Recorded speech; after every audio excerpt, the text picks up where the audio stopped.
Columbine High, em Littleton, Colorado, foi um horror. A violência escolar irrompeu novamente hoje. De repente e com... uma vingança. Os corpos permanecem no local. Às 11h47 da manhã de 19 de abril de 1994. Estamos no condado de Jefferson, Colorado, Estados Unidos da América. Todos os canais de televisão começam a repercutir uma notícia devastadora. Está ocorrendo um tiroteio, mas não em qualquer lugar, e sim em uma escola. Essas imagens começam a inundar tudo. Os helicópteros dos diferentes meios de comunicação chegam ao local dos fatos após o meio-dia. Eles vão registrar a evacuação de alguns dos alunos, o alvoroço, o desespero dos familiares, a tensão das equipes Special Weapons and Tactics, tudo ficará registrado. Eles tentarão espiar pelas janelas para ver o rosto dos agressores. Às 14h33, o então presidente Bill Clinton interrompe sua coletiva de imprensa sobre a situação econômica do país e se refere ao incidente. Ele alega não poder dizer muito porque ainda não tem muitas certezas sobre o que está acontecendo dentro do instituto. Ele parece preocupado e tenso. Todos observam de perto, contendo a respiração. O que nem a mídia nem o presidente sabem é que os agressores já morreram algumas horas atrás, precisamente à 00:08. Sejam bem-vindos ao especial de Columbine, o tiroteio que mudou o mundo.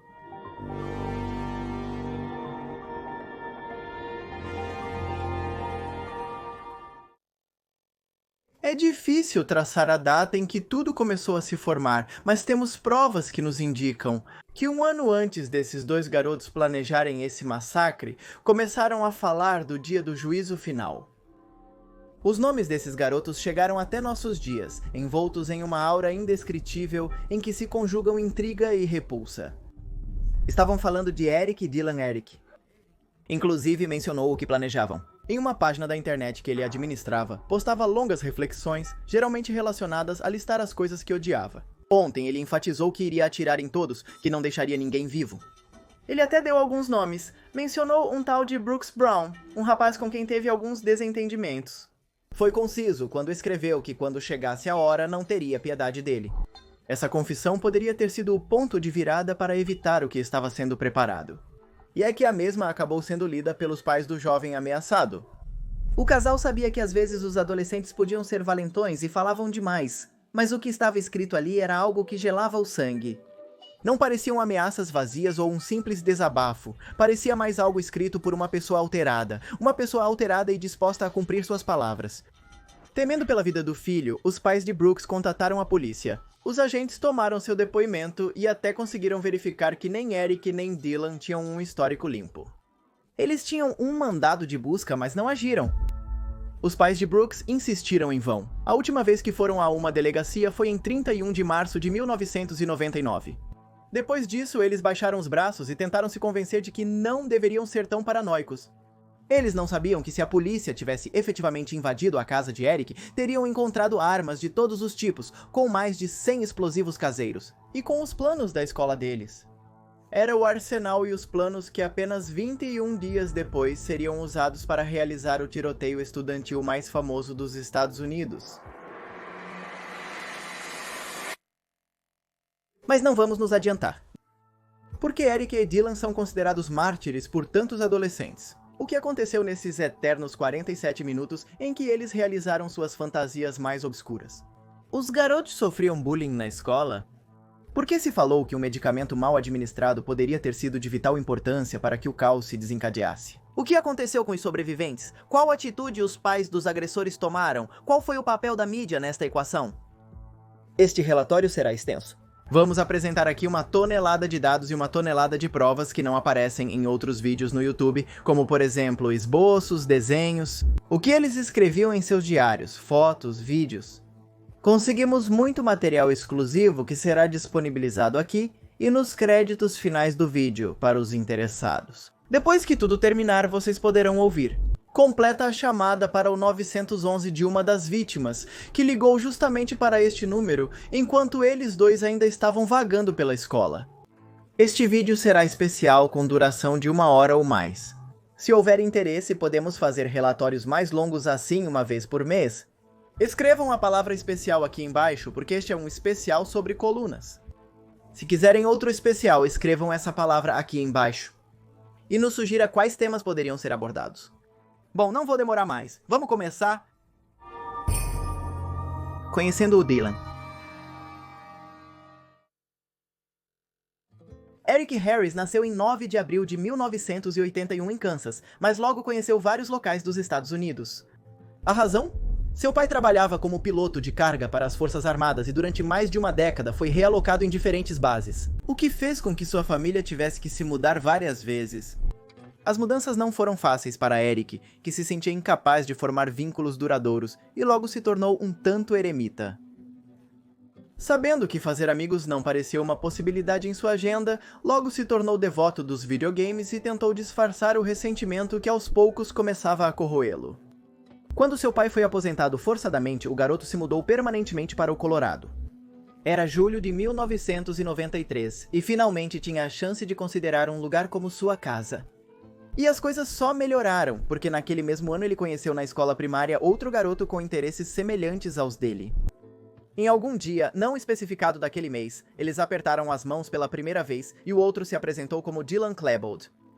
Diferente de Eric, Dylan nasceu no Colorado em 11 de setembro de 1981. Seu pai era geofísico e sua mãe trabalhava com pessoas com deficiência. Nos seus primeiros anos, o jovem frequentou uma escola onde tinha certa reputação. Lá, ele participava de um grupo para crianças superdotadas, recebendo tratamento privilegiado. Ele se sentia seguro nesse ambiente e tudo correu bem até que ele foi transferido de escola. Sua timidez não ajudou a se encaixar em seu novo centro de estudos, onde não só não o consideravam especial, mas às vezes até se sentia invisível. Ele persistiu em participar de várias atividades para socializar, mas não foi além disso. Foi membro dos escoteiros e fez parte das equipes de futebol e beisebol. Graças a isso, ele conheceu um garoto sobre quem também já falamos, Brooks Brown. Dylan e Brooks eram amigos de longa data. Apesar de parecerem se encaixar com os colegas, a verdade é que eram frequentemente isolados. Ninguém parecia realmente interessado em se juntar a eles, até que Dylan conheceu Eric. Eles tinham 12 anos e esse encontro foi o início de uma relação que os jovens viveriam com grande entusiasmo. Contudo, aquele vínculo intenso também se transformaria em um coquetel que revelaria o pior de ambos. O outro fator-chave para esta história ocorreu em 1995. Quando Eric e Dylan já eram melhores amigos e se matricularam para entrar juntos em uma instituição que passariam a odiar. Estamos falando de Columbine. Anos sombrios. Eric e Dylan entraram em Columbine no mesmo ano. O local se gabava de ter investido mais de 15 milhões de dólares na construção de uma nova cafeteria e uma nova biblioteca. Foi justamente nesses lugares que ocorreria um massacre sem precedentes. Mudar de escola e entrar na adolescência foi difícil para os amigos. Dylan se apressou para se inscrever em aulas de teatro e em muitas peças fez parte da equipe técnica. Sua rapidez ao operar luzes e o console de som lhe rendeu certa aprovação em seu ambiente. No entanto, como antes, a maioria o via como um garoto muito calado. Eric não teve sorte ao entrar na instituição e ter seu primeiro encontro. Ele acreditava que finalmente conseguiria um relacionamento com uma garota, mas ela terminou o assunto deixando-o. O rapaz não soube lidar com essa negativa e até fingiu que tirava a própria vida para tentar reconquistá-la. Isso, longe de fazer com que conseguisse o que queria, fez dele um estranho aos olhos de todos. Brooks, que também se mudou para Columbine, teve um destino semelhante, mas parou de frequentar Eric e Dylan com tanta assiduidade. Foi por esses anos, segundo suas declarações, que começou a sentir que algo estranho estava acontecendo. Como muitos jovens, Eric e Dylan se refugiaram em seus gostos particulares. Descobriram o metal industrial e se interessaram por cinema com crítica social e muita violência. Passaram muito tempo buscando livros de filosofia e política e se sentiram atraídos desde cedo por algo que revolucionaria o mundo, a internet. Graças a esta última, puderam participar ativamente de fóruns, continuar alimentando suas paixões e até se tornaram muito bons em alguns videogames. Eric era um fanático do jogo de tiro em primeira pessoa Doom, ao qual dedicava uma devoção especial. Eric era um entusiasta inquieto que logo descobriu como alterar os códigos originais do jogo para que ele mesmo tivesse uma violência mais explícita. Naquela época, o jovem começou a assinar seus trabalhos como Heavy, referindo-se à sua intenção de ser considerado um rebelde. Ao mesmo tempo, Dylan se autodenominou Vodka, apelido escolhido por sua preferência pela bebida.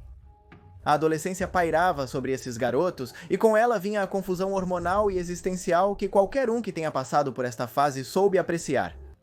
Eric e Dylan se sentiam incompreendidos e tinham hábitos comuns entre seus colegas, como ouvir música alta, ficar acordados até tarde e se embriagar. Era o que aparentava, pelo menos. Internamente ocorriam mudanças, e embora eles não fossem os únicos que recebiam essas zombarias por parte dos atletas dos chats, como são chamados agora na escola. Eric e Dylan levaram isso de uma maneira muito pessoal e um ódio muito escuro começou a se formar neles. Os problemas começam. Algum tempo depois, quando questionados sobre isso, seus colegas de classe disseram que nem Eric nem Dylan eram tão propensos a receber agressões quanto se poderia esperar, considerando como se referiam aos demais colegas em seus escritos. Mas é verdade que parece que houve um episódio que serviu como uma espécie de gatilho para que algo se quebrasse nelas. Em uma ocasião, eles foram cercados pelos garotos durões na hora do almoço. Antes que pudessem fazer algo, os outros haviam jogado vários sachês de ketchup sobre eles, cobrindo-os com líquido vermelho, dando a impressão de que estavam ensanguentados. Ironicamente, depois disso, Eric e Dylan se convenceram de que estavam dispostos a se cobrir de sangue, mas não qualquer sangue, o sangue de seus inimigos. Também há relatos de que Dylan chegou em casa chorando e se escondeu no armário do quarto junto aos seus brinquedos de pelúcia da infância. Ele nunca quis contar o que havia acontecido. Os garotos, visivelmente mal, começaram a escrever diários simultaneamente registrando os acontecimentos diários. Dylan escrevia poemas, questionava-se sobre o futuro, dizia sentir-se incapaz de se encaixar e deixava transparecer suas intenções de automutilação. Eric também se sentia fraco, mas começou a demonstrar características mais agressivas. Em suas linhas trêmulas, deixava claro que odiava os abusadores de sua escola, mas também as pessoas de cor, os homossexuais e as mulheres. De repente, os amigos tinham cada vez mais coisas para compartilhar. Alguns tentaram instaurar a ideia de que Eric começou a manipular Dylan nesses anos, mas nada respalda essa teoria. Os adolescentes intensificaram seu gosto pela violência e começaram a se vestir de preto com sobretudos. Antes deles, havia um grupo de garotos que se formaram em Columbine e se autodenominavam a Máfia dos Sobretudos. Embora Eric e Dylan nunca tenham feito parte deste grupo, é possível que eles tenham se inspirado neles para ter a coragem de começar a desafiar as regras. Implacável, o ódio que os motivava começou a surgir. Seu primeiro escape foi o cinema. Os jovens começaram a filmar seus próprios curtas, primeiro como tarefa escolar e depois por diversão. Naquelas ficções, eles se mostravam como valentões aguerridos e flertavam com armas de cenário. A ideia de matar era recorrente em seus filmes, mas ninguém viu isso como um alarme.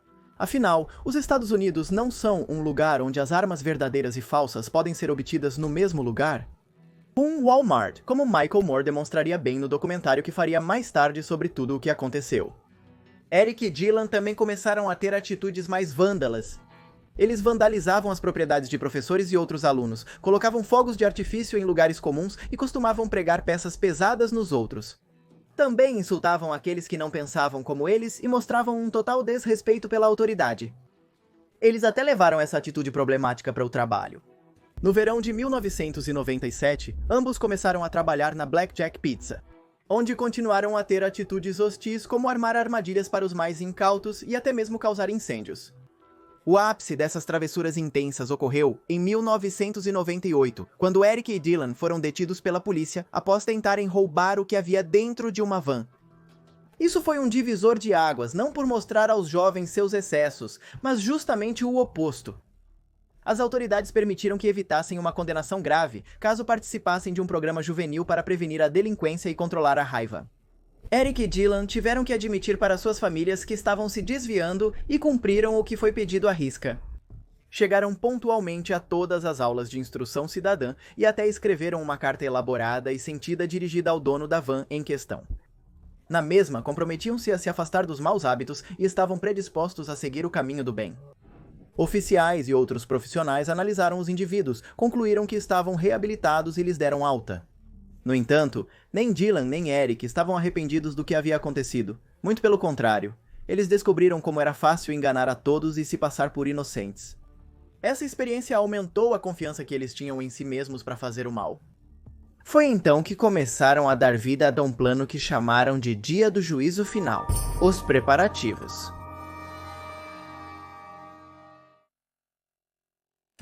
A raiva que Eric e Dylan sentiam se radicalizou naqueles meses.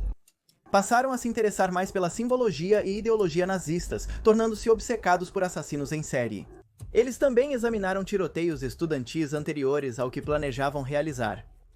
Muito ao contrário do que muitos acreditam, Eric e Dylan não foram os primeiros a realizar um massacre estudantil. Eles apenas queriam superar em mortes aqueles que os precederam. Também é incorreto o que se acredita sobre a data escolhida para executar seu plano. Segundo um mito popular, o dia 20 de abril foi escolhido para celebrar a morte de Hitler. Os jovens planejavam realizar o tiroteio no dia 19, mas se atrasaram por problemas logísticos. Eles escolheram a data para prestar homenagem ao atentado de Oklahoma City. O de Oklahoma City foi um ataque terrorista explosivo perpetrado em 1995 por Timothy McVeigh e Terry Nichols. O alvo foi o edifício federal Alfred P. Murrah, localizado no centro da cidade americana de Oklahoma City, capital do estado homônimo. Foi considerado o ato terrorista mais grave ocorrido em território dos Estados Unidos até os ataques de 11 de setembro de 2001. O ataque causou a morte de 168 pessoas e feriu mais de 680. A motivação do golpe foi vingar o cerco de Waco, também ocorrido em 19 de abril. No mesmo, os policiais haviam atacado o complexo que pertencia ao culto religioso conhecido como os Davidianos. McVeigh culpava os agentes federais do governo pelas mortes violentas que ali ocorreram. Em determinado momento, Eric e Dylan pararam de gravar curtas e começaram a usar a câmera que tinham para fazer uma espécie de diário. Eles queriam causar um massacre para ficarem famosos. Eles nunca mencionaram procurar especificamente seus intimidadores. Eles queriam acumular o maior número possível de mortes para serem lembrados por isso. Mas para isso faltava algo. Eles precisavam de armas. Sem perder tempo, começaram a procurá-las. Graças a uma colega mais velha, conseguiram algumas em uma convenção dedicada aos fãs de rifles. Graças a um conhecido de um conhecido, conseguiram comprar outras no estacionamento do local onde trabalhavam. Com dedicação, construíram bombas caseiras e conseguiram outros tantos artefatos escolhidos para causar o maior dano possível. Dylan se mostrava cada vez mais sombrio em seus diários. Eric apenas sonhava em continuar enganando todos para depois atacá-los pelas costas. Ele até visitou alguns médicos para satisfazer seus pais, o que resultou na prescrição de um controverso antidepressivo. Hoje acredita-se que o jovem não tomou o medicamento como deveria, por erro ou conscientemente, e isso aumentou a raiva dentro dele. De uma forma ou de outra, eles já tinham um plano e as ferramentas para executá-lo. Nada parecia dar errado. No entanto, houve vários episódios que, se tivessem sido levados em consideração, poderiam ter evitado tudo o que aconteceu. Os sinais que ninguém quis ver. O site onde Eric postava listas de ódio e truques para o Doom começou a se encher de instruções para fabricar bombas. Ademais, os longos parágrafos que antes abordavam vingança de forma abstrata ficaram um pouco mais específicos. Eric já mencionava ações específicas e seu discurso revelava uma ideia clara de supremacia. Ele acreditava que ele e seu amigo eram superiores aos demais. Que as garotas eram todas interesseiras e frívolas, e que seus professores queriam que eles fossem tolos para serem um bom rebanho. Eles se achavam mais conscientes que os outros e queriam acabar com toda a farsa. Apesar do discurso público, os diários de Eric e Dylan também revelavam outra postura. Ambos, e separadamente, concordavam que tudo o que desejavam era ser aceitos, que só queriam fazer parte, se divertir, ter relacionamentos, tentar ser felizes. Havia sobretudo uma frustração pantanosa na qual afundavam cada vez mais. O quarto de Eric, que ficava no porão de sua casa, se tornou sua base de operações. Seu último passo para o declínio total foi registrado em várias conversações que também foram gravadas. São 5 fitas nas quais supostamente revelaram muito do que passava por suas cabeças. Dessas fitas, hoje conhecidas como as fitas do porão, apenas alguns fragmentos foram divulgados. Segundo as agências de investigação, mostrar esse material poderia ser contraproducente e despertar uma revolta em certos jovens. Dito isto, as fitas foram transcritas e depois destruídas. A transcrição das mesmas só verá a luz em 2026. Eric e Dylan sonhavam que no futuro alguém faria um filme sobre eles. Embriagados com uísque e vodka, propunham nomes como Spielberg ou Tarantino. Eles acreditavam estar forjando sua imortalidade de uma maneira terrível e triste. Os pais dos meninos sabiam que quando estavam juntos as coisas terminavam mal, como o incidente da van, mas decidiram que não podiam fazer muito mais. Também não interferiram quando Eric quebrou os vidros do carro de Brooks em um surto de violência. Os pais de Brooks reclamaram por isso e eles fingiram não entender. Não aceitavam que Eric estava descontrolado. Também não associaram os fatos quando uma armaria avisou que o pedido dele estava pronto para retirada. O Sr. Harris apenas disse que era um número errado. A situação com Dylan permanecia inalterada. Meses antes do julgamento, a professora de escrita criativa deles havia passado uma tarefa. Ele escreveu uma história terrível em que um adolescente, descrito com as mesmas características e vestimenta que ele, realizava um massacre. O relato era tão explícito e forte que a professora sentiu náuseas. Após enviar a história ao conselheiro escolar, ele convocou os pais do garoto. Eles insistiram que os adolescentes são assim e que é difícil entendê-los. Que a televisão lhes dava essas imagens, mas que não saíam de sua cabeça como algo real. De certa forma fazia sentido, porque não é por escrever sobre a morte que alguém é um assassino. No entanto, as pistas se acumulavam e pareciam não levantar suspeitas. O ponto mais alto foi quando a família de Brooks descobriu a página de Eric e comunicou à polícia. Também não juntaram as pontas. A ordem de busca e apreensão não foi realizada, e depois permaneceu oculta pela polícia, que tentou esconder evidências de sua ineficácia e instinto. Tudo isso viria à luz muitos anos depois, em um dos muitos julgamentos que seriam realizados. No material acumulado por Eric e Dylan, havia um cronograma detalhado do que fariam em Columbine. Eles também explicavam como sequestrariam um avião no aeroporto de Denver, para depois colidir em um prédio de Nova York, talvez o Empire State. Também se filmaram praticando tiro com amigos. O baile de formatura ocorreu em 17 de abril de 1999, 2 dias antes da tragédia. Dylan foi ao baile com a garota que havia conseguido parte das armas para eles. Eles não eram um casal, mas se davam bem. Eric ficou em casa amargurado porque não tinha um encontro. Sua mãe tentou consolá-lo e ele, com um suspiro e longe de sua postura agressiva habitual, mencionou que ser adolescente realmente era péssimo. Mais tarde, ele iria para a festa pós-baile de formatura. Lá, ele e Dylan beberam junto com muitos dos garotos contra os quais atirariam menos de 48 horas depois. Dylan combinou com outros garotos para ir assistir Matrix no dia 21 de abril, filme recém-lançado. A última coisa que gravariam seria uma despedida. Isso aconteceria menos de meia hora antes de começarem a voltar. Seus planos eram reais? Nos vídeos, eles afirmam não querer que alguém seja responsabilizado pelo que está por vir. Eles afirmam ter usado várias pessoas que desconheciam suas reais intenções. Eles dizem que seus pais são maravilhosos e que sempre os trataram com carinho e os educaram da melhor maneira. Eles também deixam alguns de seus discos favoritos para conhecidos, caso sobrevivam ao massacre. Dylan finaliza com não gosto muito da vida e serei mais feliz onde quer que eu vá. Adeus. Antes que a câmera pare de gravar, Eric solta não posso evitar isso. Depois disso, eles não vão se gravar novamente. A próxima vez que uma câmera os captar, será a câmera de segurança da cafeteria do instituto, onde eles estarão realizando um massacre. E é assim que nossa história volta ao início. Minutos antes do julgamento final. No dia do julgamento, Eric e Dylan faltaram às aulas que eram ministradas mais cedo. Em vez de ir ao instituto, eles se dedicaram a comprar as últimas coisas que faltavam. Com tudo em ordem, eles se dirigiram a uma área afastada da escola, onde instalaram bombas que funcionariam como distração. Depois, em um momento em que sabiam que não iriam cruzar com ninguém, dirigiram até a escola, cada um em seu veículo. Entraram na cafeteria e deixaram 2 bombas escondidas com 10 quilos de propano cada uma. Depois eles saíram e se trocaram. Um deles colocou uma camiseta com a frase Seleção Natural. Eles amarraram na cintura e nas coxas. Várias cartucheiras com armas, carregaram mochilas com munições e, sob seus sobretudos, esconderam o arsenal mais pesado.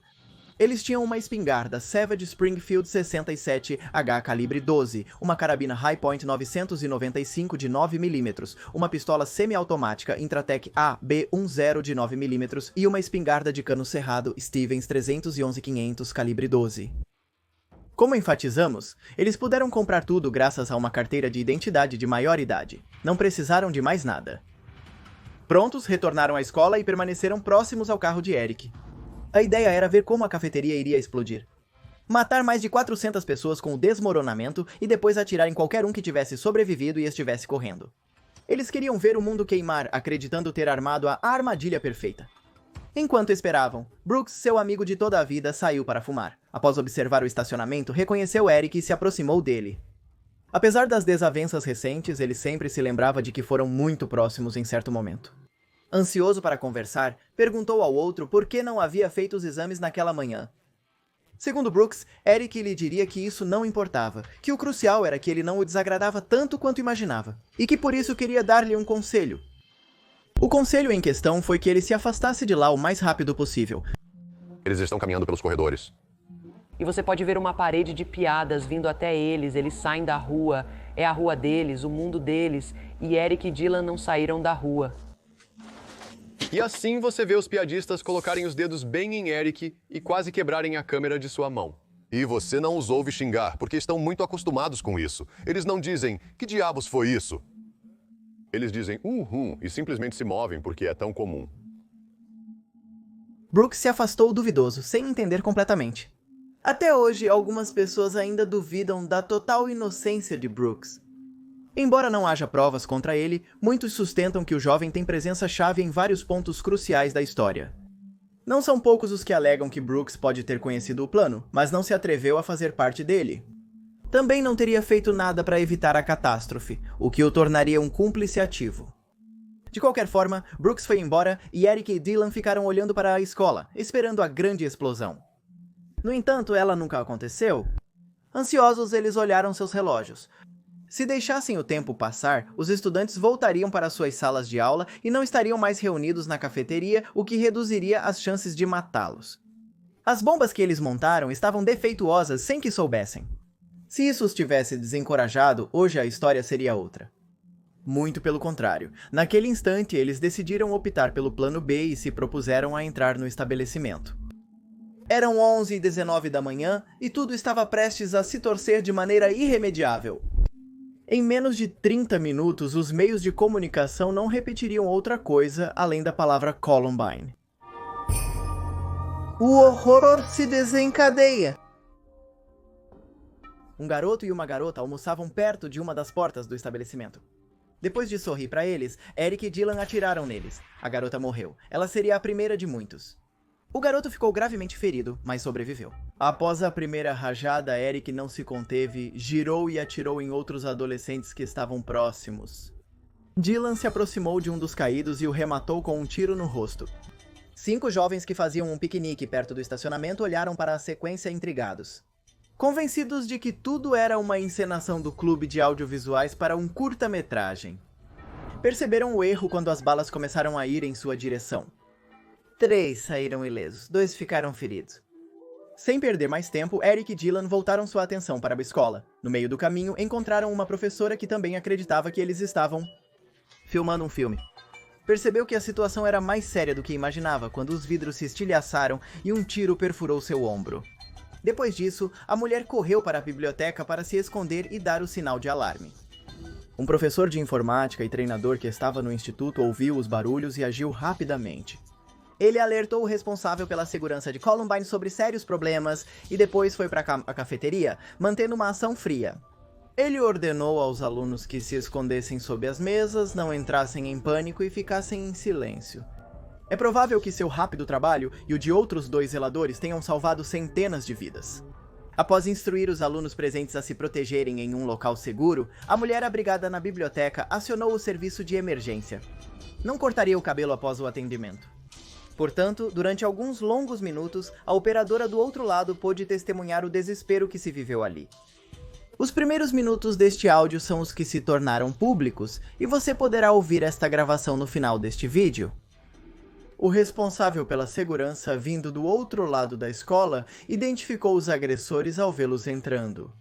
Houve uma troca de tiros entre ele e Eric antes que o jovem se perdesse dentro do estabelecimento.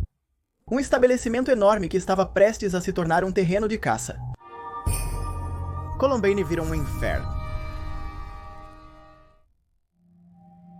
Às 11h24, Eric e Dylan já caminhavam rapidamente pelos corredores de Columbine, dispararam contra os poucos jovens que encontraram. Também quebraram vidros e geraram estrondos com bombas, fazendo com que as portas da sala se fechassem a seus passos. Ao mesmo tempo, a cafeteria começava a ser evacuada. Porém, os atacantes não iam nessa direção. Não se sabe se por improvisação, se por praticidade ou por quê, mas eles se dirigiram para a biblioteca. O professor de informática, que lidava com o alvoroço da cafeteria, subiu as escadas para alertar outros alunos sobre uma possível saída. Naquele momento, ele viu os atacantes e girou sobre seus próprios calcanhares, tentando fugir o mais rápido possível.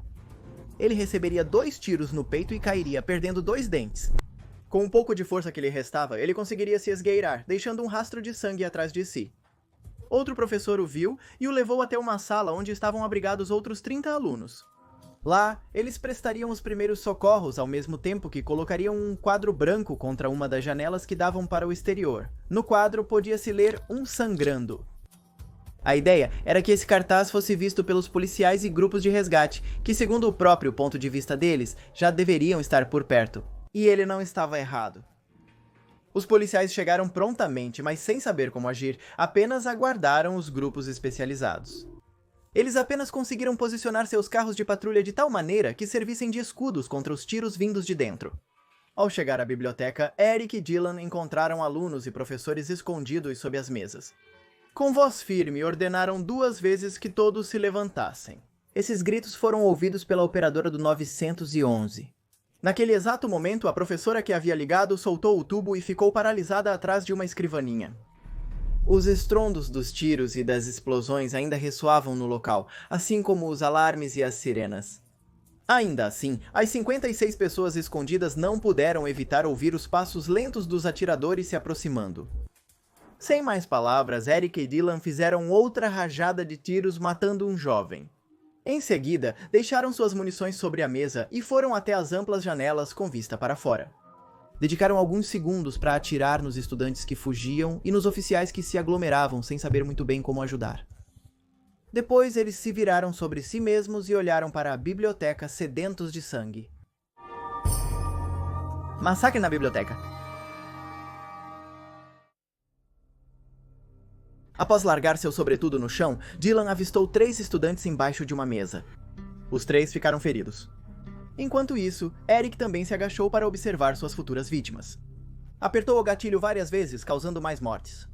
Depois caminhou até uma das mesas mais distantes e bateu nela, como quem bate a uma porta, sabendo que abaixo dela haveria alunos. Com muito medo, demonstrando uma grande crueldade, ele se agachou e agarrou uma das meninas pelos cabelos. Depois de pronunciar uma frase que costuma ser usada quando se encontra alguém jogando esconde-esconde, Eric atirou na cabeça da garota, mas a proximidade de sua arma contra o rosto dela fez com que o recuo da mesma o atingisse no nariz.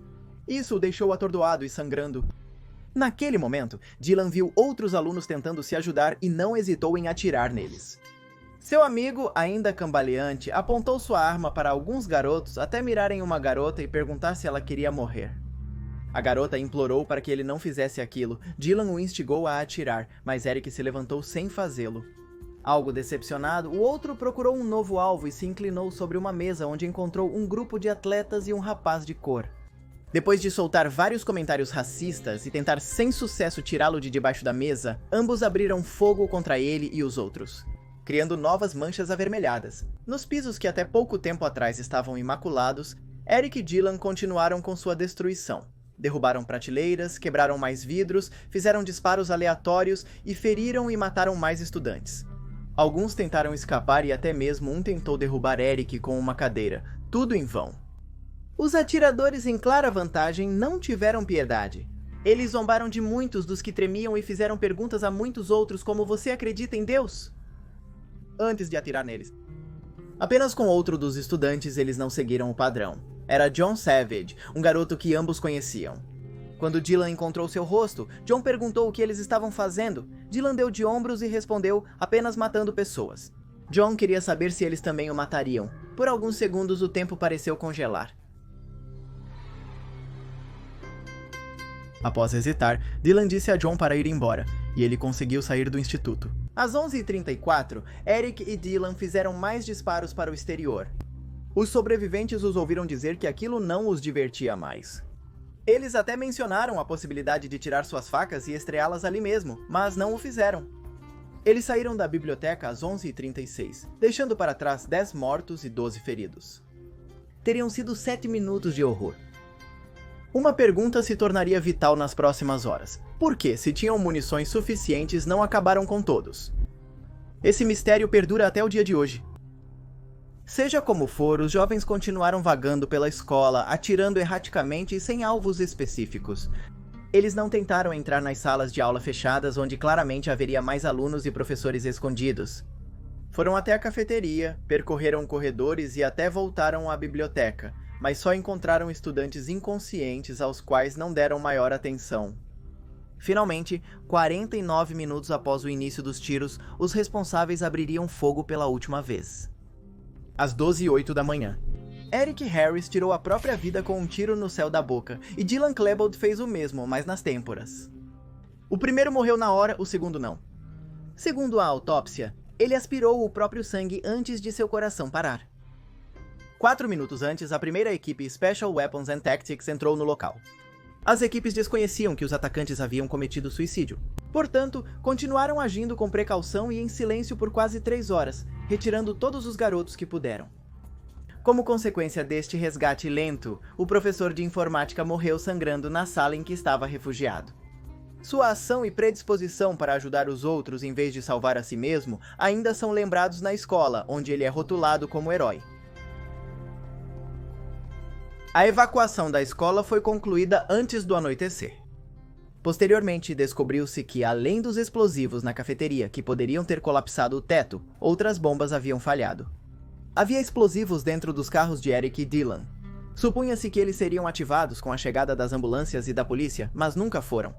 Os corpos que permaneceram no prédio foram removidos, incluindo os dos atacantes.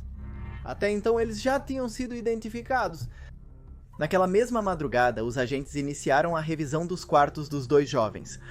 Foi assim que se reuniu o material que permitiu a reconstrução dos fatos, tal como acabamos de apresentar. Por sua vez, novas incógnitas começaram a aparecer, mas a grande pergunta que rondava tudo era: por quê? Debate sobre o incidente. Setores conservadores construíram teorias insólitas sobre o ocorrido em Columbine. Foi dito que a culpa de todo o assunto tinha sido do próprio Marilyn Manson por conter em suas letras mensagens agressivas. A resposta do músico foi contundente. Consultado sobre o caso, deu a entender que a cultura da violência que tanto lhe atribuíam era parte da identidade dos Estados Unidos. Ele era justamente um exibidor sarcástico disso tão ruim que o dia a dia reproduzia. Outros artistas defenderam Marilyn Manson, argumentando que enquanto o massacre de Columbine ocorria, os Estados Unidos da América atacavam países com os quais estavam em guerra. Quem estava então pregando a favor do uso de armas? Falou-se sobre bullying e as políticas contra o assédio escolar foram reforçadas. A saúde mental também foi relevante ao se descobrir que Eric consumia antidepressivos, como mencionado. Mas o atentado de Columbine provocou, acima de tudo, debate sobre as leis de controle de armas. Numerosos centros educativos focaram na segurança, chegando a mudar sua arquitetura e colocando grades, sistemas de vigilância, detectores de metais e abrigos. Atualmente, ambos contam com guardas armados e quadros negros à prova de balas. Em muitos casos, os estudantes devem ter identificações para acessar os institutos, tarefa que realizam através de uma única porta. Os simulados de emergência, antes principalmente focados em incêndios, agora enfatizam a resposta a um tiroteio. Inclusive, as equipes Special Weapons and Tactics treinam regularmente para este tipo de situações em institutos. Embora todas essas medidas pareçam ser insuficientes para os ativistas do desarmamento. Estes últimos expõem que enquanto existir nos Estados Unidos a facilidade para comprar armamento, as tragédias continuarão ocorrendo. Na calçada. Aqueles que possuem armas argumentam que têm o direito de se defender, tal como especifica a Constituição do seu país. De uma forma ou de outra, o que aconteceu em Columbine foi amplamente criticado por todos, pelo menos quase todos. Aos poucos, muitos jovens começaram a gerar uma espécie de culto em torno de Eric e Dylan, e não só isso, também começaram a imitá-los. Columbinos. Frequentemente denominado como Columbiners, este fandom online é composto principalmente por jovens obcecados com o tiroteio de 1999. Segundo esses jovens, Dylan e Eric seriam apenas mártires sensíveis, representando todos que já se sentiram rejeitados na escola. Esta é uma versão tendenciosa. Eric e Dylan não cometeram seus atos apenas por sofrerem bullying. Na realidade, eles tinham traços psicopáticos. São muitos os grupos que ano após ano enfatizam a necessidade imperiosa de não justificar esses assassinatos. Tampouco devemos pensar que possuem uma única explicação. Columbine é a soma de muitos fatores. Um coquetel que se tornou letal por conter em seu DNA muito do que foi escondido sob o tapete de uma nação por anos. O fato de muitos precisarem ver Eric e Dylan como referências fala sobre o quão tormentoso o ambiente escolar pode ser para eles. Está claro que há uma atmosfera social que é insalubre para os jovens que devem se adaptar a ela. Portanto, existe um reflexo de pensar que talvez houvesse uma razão para algo tão terrível quanto o que esses garotos fizeram. Dado que eles conseguiram espalhar parte de seus pensamentos na nascente internet, não é estranho que Eric e Dylan tenham conquistado muitos dos primeiros internautas. É provável que o culto aos seus atos e personalidades esteja entre os fandoms virtuais mais antigos. Também é verdade que o mórbido e o proibido atraem Trini. O medo de que o ocorrido em Columbine tenha servido como uma espécie de roteiro para outros adolescentes potencialmente perigosos persiste. Até a data atual, The Conversation, uma publicação de notícias online sem fins lucrativos, descobriu que quase metade dos tiroteios escolares. O perpetrador usou deliberadamente Columbine como modelo. O atirador da escola primária? O atirador de Sandy Hook idolatrava os assassinos de Columbine, criando uma conta no Tumblr com homenagens a eles e um collage gráfico das vítimas de Columbine. Um atirador da Carolina do Norte estava tão obcecado com Columbine que tirou férias lá com sua mãe e fantasiava em acabar com os sobreviventes feridos. Vários atiradores, incluindo um jovem de 15 anos em Oregon e outro no estado de Washington. Eles se inspiraram em um documentário sobre Columbine que incluía recriações detalhadas dos eventos daquele dia. Um adolescente de Wisconsin fez vários colegas de classe como reféns após ler um livro sobre o assunto. Os autores do tiroteio em Santa Fé em 2018 que deixou 10 mortos usavam casacos pretos em referência a Eric e Dylan. A lista segue assustadoramente. No momento da elaboração deste relatório, o número de tiroteios em escolas nos Estados Unidos chega a quase 500. Desde o massacre do Instituto Columbine, um fator lamentável se repete em todos. Cria-se mais mística em torno dos atacantes do que uma consciência sobre os danos reais que esses ataques causam. Para não ir mais longe, por exemplo, muitos ignoram que aqueles que sobreviveram a Columbine nunca mais foram os mesmos. Columbine ao longo do tempo. Muitos dos que estiveram na infame cafeteria e biblioteca de Columbine ainda enfrentam ansiedade, depressão e estresse pós-traumático. Casey Ruxiger foi submetida a mais de uma dúzia de cirurgias. Nas primeiras semanas no hospital, recebeu assédio da imprensa, mas também muitas cartas de apoio de todo o mundo. Por um tempo, ela sofreu ataques de pânico com sons altos ou a presença de alguém vestido de preto. Durante a luta, enfrentou o risco de perder o braço direito. Finalmente, o membro pôde ser salvo graças à doação de um osso. A garota relatou sua experiência em um livro e dá palestras pelo país, buscando apoiar e motivar outras vítimas de eventos similares. Richard Castaldo, por sua vez, ficou em uma cadeira de rodas após receber 8 tiros. Ele teve que ser medicado pela terrível angústia que isso lhe causou. Em 2007, Joey Duran cometeu suicídio após ser associado aos atiradores e receber ameaças de morte por um longo período. Austin Eubanks tornou-se viciado nos opioides que recebeu durante o tratamento para se recuperar dos ferimentos do atentado. Lutou contra essa dependência por anos. Em 2019, sucumbiu a uma overdose. Os funerais de amigos e conhecidos assassinados durante o massacre foram suficientes para causar um profundo impacto emocional em tantos outros que sofreram. O que é conhecido como a Síndrome do Sobrevivente, uma condição mental em que uma pessoa sente culpa por permanecer viva, após um evento traumático em que outros morreram. Esses sobreviventes costumam reviver em pesadelos aquele distante 19 de abril. Como em um loop, seus cérebros trazem repetidamente todo o sangue, a morte, os gritos e o descontrole. Sentem que nunca escaparão daquelas 4 paredes onde viveram os piores momentos de suas vidas. As sequelas devastadoras do massacre não foram estranhas aos pais de Eric e Dylan. As famílias de ambos tiveram atitudes diferentes diante do ocorrido, mas todos concordaram que se sentiam devastados e incapazes de entender como não perceberam o que ocorria com seus filhos. Tanto os Harris quanto os Klebold se encarregaram de enviar suas condolências aos familiares das vítimas do massacre. Isso não impediu que um grupo de pais os processasse por considerá-los culpados indiretos do ocorrido. Essas ações legais não levaram a nada. A professora, que citou os pais de Dylan por sua narrativa sangrenta na aula de escrita criativa. Mencionou que a mãe do garoto não era totalmente sincera ao olhar para trás, já que acredita que poderia ter feito mais após seu alerta. A polícia também foi amplamente criticada por desperdiçar múltiplas chances que tiveram de parar o perverso mecanismo que havia sido iniciado meses antes do massacre. Sim, se em vez de assumir que os jovens são por si só problemáticos, os agentes se envolvessem em tentar encontrar uma solução.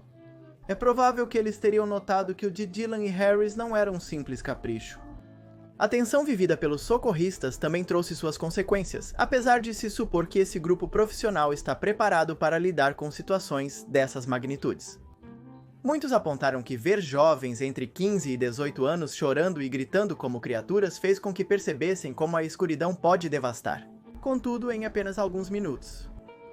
47 minutos, neste caso 47 minutos que continuam atormentando todos com seu tic-tac implacável. Passaram mais de 25 anos desde que este fato marcou uma época e, consequentemente, toda uma geração. O massacre ocorrido em Columbine continua dando arrepios por uma simples razão: suas causas e consequências permanecem atuais. Analisar o ocorrido é observar um passado semelhante ao presente. Em um mundo onde a crueldade aumenta minuto a minuto de maneira considerável. Por que nos fascina tanto o que aconteceu em 1999? Por que teve um impacto tão forte na cultura? Por que continuam aparecendo livros, filmes, documentários e até mesmo videogames que retratam os últimos dias de Eric e Dylan? Por que até se avaliou a chance de demolir este instituto para assim curar as feridas? Trata-se de simples morbidez? Que tipo de reflexo essa chacina nos devolve toda vez que se fala dela? Atualmente, evita-se mostrar o rosto de atiradores escolares e dar detalhes sobre suas vidas privadas.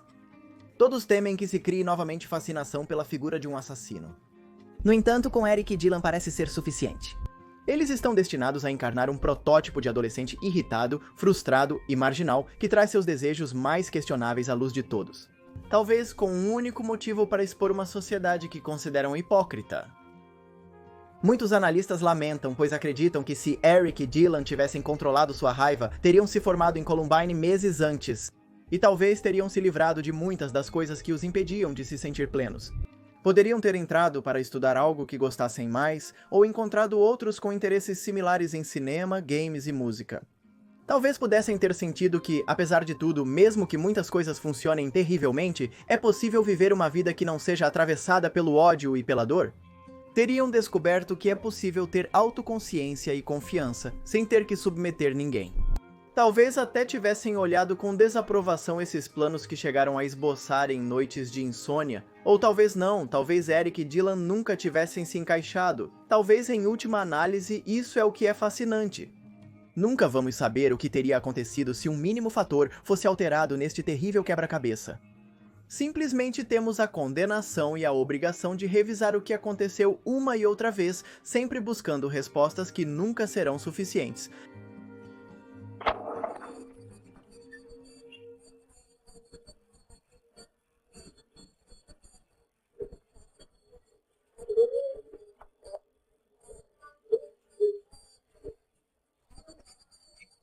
O que está acontecendo?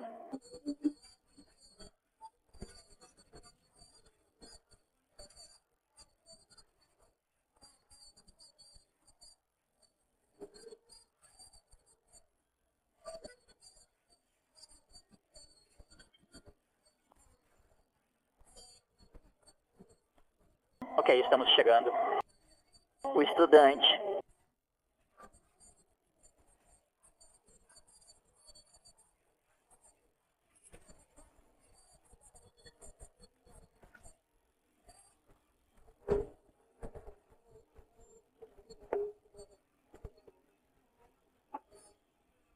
Qual é o seu nome, senhora?